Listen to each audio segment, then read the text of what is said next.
तर बीडमधील पवनचक्की गोळीबारातील सुरक्षारक्षक पोलिसांच्या ताब्यात आलेला आहे। मृत्यू झालेला व्यक्ती धाराशिवचा असल्याची प्राथमिक माहिती आता समोर आली आहे। अप्पर पोलीस अधीक्षकांकडून घटनास्थळाची पाहणी करण्यात आलेली आहे।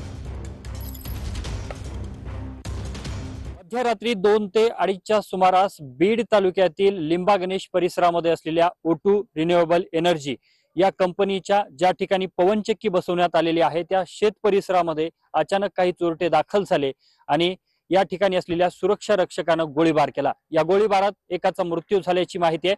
सध्या जर आपण या ठिकाणी पाहिलं तर काही वेळापूर्वीच या ठिकाणी वरिष्ठ पोलीस अधिकारी देखील पोहोचलेले होते आणि आता जर या ठिकाणी पाहिलं तर डॉग स्क्वॉड असेल किंवा फॉरेन्सिक टीम असेल ही सुद्धा या ठिकाणी पोहोचलेली होती। या ठिकाणाहून फॉरेन्सिक टीमनं काही रक्ताचे डाग असलेली माती आणि दगड देखील या ठिकाणाहून जमा केलेले आहेत आणि ते या ठिकाणी त्यांनी हस्तगत केलेले आहेत आणि पोलिसांकडून या ठिकाणी अधिकचा तपास सुरू आहे। मात्र या घडलेल्या घटनेनंतर संपूर्ण बीड जिल्ह्यामध्ये एकच खळबळ माजल्याचं देखील पाहायला मिळतंय।